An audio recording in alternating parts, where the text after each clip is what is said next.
Tesla just concluded its highly anticipated robot event, and I know many people were disappointed by the lack of detailed technical information and precise figures, which are usually the favorite part for the most dedicated enthusiasts.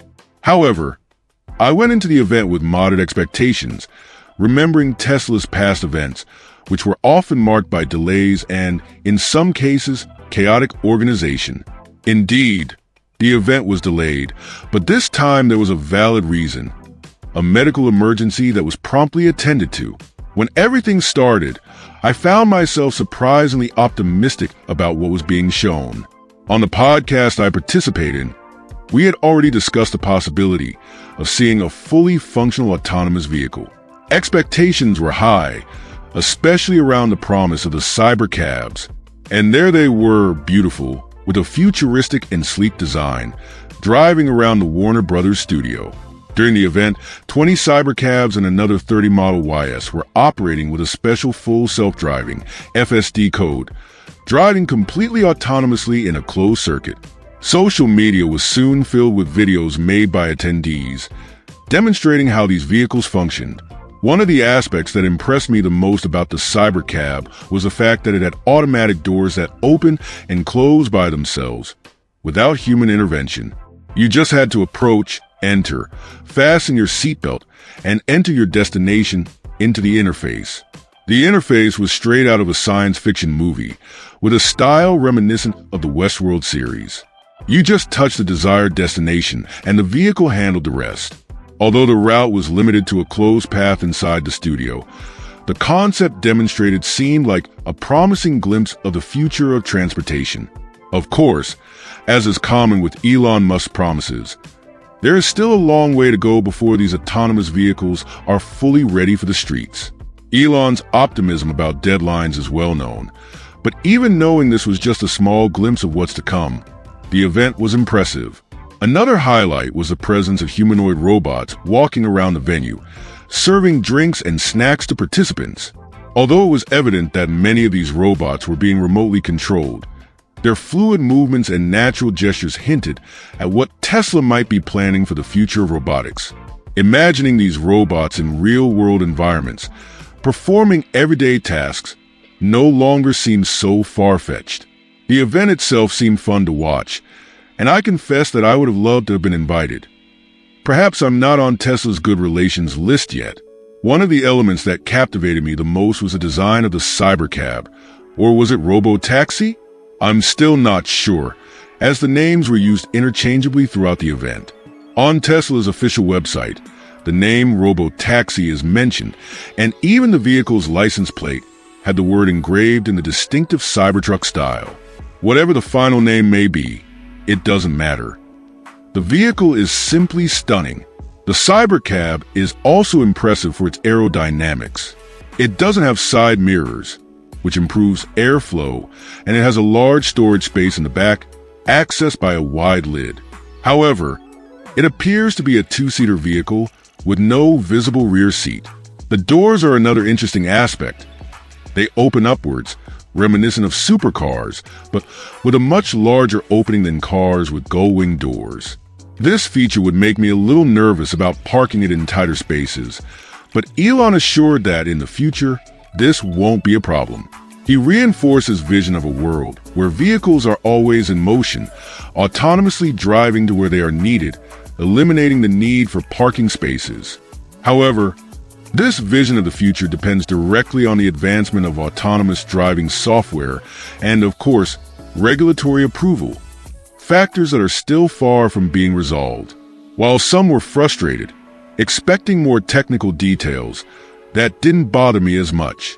It would have been really interesting to learn more about the batteries used in these vehicles, whether they are the revolutionary 4,680 cells or the prismatic LFPs, the capacity, range, charging speed, and other specifications.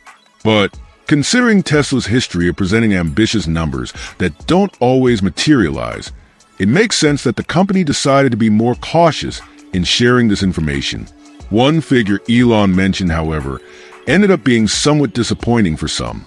He stated that Tesla plans to sell these robotaxis for less than $30,000. Previously, Elon had mentioned a price around $25,000 for more affordable vehicles, which raised expectations. Now, less than $30,000 likely means something like $29,999, which, while still an interesting proposal, might be slightly higher than many expected. Considering the example of the Cybertruck, which ended up being significantly more expensive than initially predicted, it wouldn't be surprising if the price of the Robotaxis followed a similar path. Furthermore, the reality of vehicles without steering wheels or pedals still seems distant, especially considering that Tesla has not even managed to get regulatory approval to release cars without side mirrors. This reminds us of how far we still have to go for Tesla to deliver a completely autonomous, unsupervised transportation solution.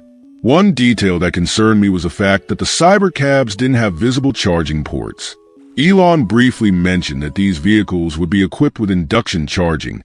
Just park them over a charging base to recharge the batteries. However, he didn't go into detail about how the system would work in practice. There was even a moment when the presentation briefly showed the amount of kilowatts the system could provide, but unfortunately, the camera cut the image before we could clearly see it. Another intriguing feature was the automated cleaning system for the CyberCabs. A robotic arm cleans the vehicle's interior after use, ensuring that the next passenger finds it in perfect condition. However, the absence of a physical charging port brings practical challenges. Without this option, Tesla's current supercharger infrastructure would be bypassed, implying the need to install new inductive charging bases everywhere robotaxis are planned to be deployed on a large scale. Overall, the event raised more questions than it answered, but as always with Tesla, it's easy to get carried away by Elon Musk's optimism and imagine a future where all these technologies are part of our daily lives. The reality, however, may take longer than he promises. The Tesla event brought many new features, but also generated several unanswered questions, especially regarding inductive charging. This wireless charging method, while innovative and aligned with the futuristic vision of autonomous vehicles, still raises many concerns about its efficiency. We know that inductive charging tends to be slower than cable charging. Imagine you're on a trip and need to stop to recharge. Without the option of fast DC charging, this could significantly delay your journey. Although Elon Musk suggested that the CyberCabs could rely entirely on inductive charging stations, the lack of technical specifications on charging time and battery capacity leaves room for doubt. Let's suppose the Robotaxi's battery has a capacity of 10 kilowatt hours or even 80 kilowatt hours. Without that information, we have no idea about the vehicle's real range. The scenario Musk envisions, where you simply leave a nearly depleted Robotaxi and enter another already charged vehicle, might work in densely populated urban areas, but it wouldn't be practical in suburban or rural regions. Furthermore, this system assumes a massive infrastructure of inductive charging bases, which could take years to implement on a large scale. This also raises questions about the durability and efficiency of these bases. Can they truly provide a significant charge in a short amount of time? Another intriguing point is a large display inside the vehicle, which drew a lot of attention at the event. While it offers a futuristic and sleek interface, it also raises safety concerns. In a future where vehicles are fully autonomous, this display might serve as an entertainment platform, but currently, the idea of such a large display in a car still brings up issues of driver distraction and potential risks in emergency situations. Perhaps a more integrated system with smartphone apps would be a more practical path, instead of relying so heavily on the car's internal dashboard. The absence of physical buttons and handles reinforces Tesla's fully digital approach. Everything would be controlled by an app, from opening the doors to setting the destination. This represents a major step towards full automation, but it also depends on the reliability of the systems. Imagine what would happen if there were a software glitch or connectivity issues. Could you be stuck inside or outside the vehicle? The automation of doors in the trunk is convenient, especially in a scenario where cars are always in motion, but these innovations also need to be extremely reliable. Speaking of design, the CyberCab truly impresses with its aerodynamic and futuristic style. The lack of side mirrors, replaced by cameras, and the upward opening doors are standout features that make the vehicle unique in terms of design. Elon mentioned that in the future, we won't need parking spaces because vehicles will always be moving, automatically heading to where they are needed. This certainly sounds visionary, but it also requires a level of sophistication in autonomous driving software that is yet to be fully achieved. Moreover, current regulations still prevent the release of vehicles without steering wheels or pedals, and even side mirrors remain mandatory. Another aspect that caught my attention was the car's finish, which appeared to have a vinyl texture. This material could be an interesting choice, not only for its aesthetic appeal but also for durability and aerodynamic efficiency. However, it's still unclear whether the structure is steel or some kind of lightweight composite, as Tesla was careful not to provide too many technical details. This is typical of Tesla events. They create a big visual impact, but often leave important questions unanswered. Returning to the rear wheels, which are larger than usual, it's interesting to note how this confirms some earlier leaks. At 21 inches, these wheels are considerably large for a compact, two-door, two-seat vehicle. This design choice could have been made for technical or aesthetic reasons, but it brings potential maintenance challenges, such as tire rotation. Will this size difference between the front and rear wheels affect drivability or tire durability? Once again, these are questions Tesla did not address directly. Speaking of design, there is speculation about the presence of a front trunk, something common in Tesla models. However, the focus seems to be on the large rear storage space, which raises the possibility that this could be the first Tesla without a frunk. This would make sense for a vehicle designed to be efficient in short urban trips, where rear storage space is more important. A curious detail was a camera on the bumper, which some believe was integrated into the front light bar to improve visibility and environmental awareness for the AI system, which Elon referred to as AI-5. During the event, Elon suggested that Tesla could explore using its graphic and neural processing power in services similar to AWS, Amazon Web Services, offering this computational power as a service. However, for this to be viable, an extremely robust internet connection would be necessary, which could still be a challenge, especially in less developed areas. These innovations are undoubtedly impressive and show that Tesla is ahead in terms of its vision for the future of mobility. However, as always, there is a gap between what is presented at Tesla events and what actually reaches the market. While the design and ideas are exciting, many technical aspects still need to be developed and regulated for this vision to become a reality. Tesla, led by Elon Musk, continues to push the boundaries of innovation, but the path to a fully autonomous and electric future still seems to have many obstacles to overcome. Personally, I wish Tesla would invest more in solar energy for its vehicles. They are using body-colored roofs, which is an interesting approach and a novelty, considering it's been a while since Tesla released a vehicle without the iconic glass roof. I'm curious to understand the reasoning behind this choice. Is it to keep the interior cooler by preventing direct sunlight and excess heat? Or is it a way to reduce production costs? Perhaps the absence of fast DC charging is related to this, as the battery might not require such a complex thermal management system, allowing for smaller or more cost-effective batteries. After all, inductive charging is slower, averaging 10 to 20 kilowatts at best. This approach makes me think of how the automotive market was finally starting to adopt the KNX standard, with universal chargers ready for all situations. And then, Tesla comes along and innovates again, introducing an idea that could once more revolutionize the industry, abandoning the standard. Imagine the situation of someone who has already invested in a walled charger for their Tesla, and now, with the CyberCab, they would need a completely new charging system.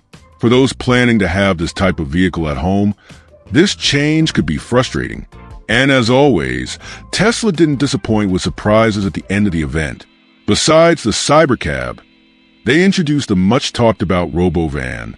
The name might sound odd, but the idea behind it is extremely futuristic. Imagine an autonomous van with a design that looks like it came straight out of a sci-fi movie. To me, it seemed a bit over the top, but at the same time, it's a fascinating idea. It reminded me of the CyberQuad, which was presented years ago but has yet to be delivered, just like the long-awaited Roadster, for which Tesla has already accepted deposits, but wasn't even mentioned at this event. Still, the idea behind the Robovan is truly innovative. It brings to light the vision of a completely autonomous future where the presence of a driver becomes irrelevant. In this scenario, the concept of a windshield loses its meaning, and the vehicle can be designed in a completely revolutionary way, with futuristic lines and a clean design. This made me imagine how city streets could change with vehicles like these circulating. However, part of me wonders, will this really happen this way? What if there's a need to adapt the design for a manual model with a steering wheel and pedals? The change would be drastic, especially to ensure adequate visibility for the driver. Another point that caught my attention was the vehicle's ground clearance. While the small, flexible flaps at the bottom of the car may help in some terrains, in many cities, where there are potholes and uneven surfaces, the risk of scraping the bottom of the vehicle is significant. For those wanting to use this type of vehicle on off-road adventures, or even for camping, a higher clearance would be necessary, and the prototype model does not seem to meet this demand. Even so, the idea of an autonomous vehicle designed to transport multiple people at lower speeds is exciting, especially if integrated with the Boring Company's tunnels. However, there is still insufficient infrastructure for this type of vehicle to demonstrate its full potential. During the event, the use of robots felt like something straight out of a sci-fi movie. There were about 20 robotaxis available for guests to ride in, and I couldn't help but wonder if there was an engineer hidden away, controlling everything behind the scenes. The experience of getting into a vehicle without a steering wheel or pedals certainly delighted investors and Tesla enthusiasts. An interesting detail I noticed was the headlights equipped with lasers, and there was speculation that these lasers could be used to detect potholes or obstacles in the road at night, making autonomous driving even safer. It was also noteworthy that there were no windshield wipers on the CyberCab. Perhaps Tesla thought that in a fully autonomous vehicle, the only thing that really needs to be cleaned is the camera on top, eliminating the need to clean the entire glass. With the efficient and likely lightweight design of the vehicle, it would be amazing to see Tesla take advantage of the roof with solar panels. Now that the glass has been removed, there is significant space that could be used to harness solar energy. The idea of licensing technology from Aptera, for example, and covering the car with solar panels would be an eco-friendly and innovative solution. However, this might bring the CyberCab too close to what Aptera is already developing, raising questions about market differentiation. It's worth mentioning that Aptera's vehicle, in addition to including solar energy, will likely have a longer range and, more importantly, feature a traditional charging port, allowing the use of fast chargers on long trips, something essential for those of us who, like me, enjoy traveling frequently. During the event, many of us were also hoping to hear more about a more affordable model, with a steering wheel and pedals, that could be sold directly to consumers. Surely, Tesla has plans in this direction, but as always, they did not talk about it. For those still waiting for the $25,000 compact car, the lack of mentions about it might have been disappointing. If they announced this model now, it would certainly hurt the sales of the Model 3 and Y. After all, who would buy one of those models knowing that a cheaper, roomier, and technologically superior car would be available soon? The design presented at the event was undoubtedly impressive. A perfect blend of angular lines and smooth curves, combining the futuristic style of the Cybertruck with the sophistication we expect from Tesla vehicles. Personally, the idea of a cheaper Tesla, focused on short trips and with plenty of storage space, would be extremely interesting, even if the range were lower. If the vehicle were efficient in energy consumption, it would be an excellent option for those living in urban areas. Now, I want to hear from you. What did you think of the event? Were you disappointed by the lack of technical details? Or do you understand the reason Tesla is avoiding discussing too much since everything could change before the official launch? Share your thoughts in the comments, and as always, I thank you all for supporting the channel. Every view, every like makes a huge difference, and I'm very grateful for that. I wish you all a great day.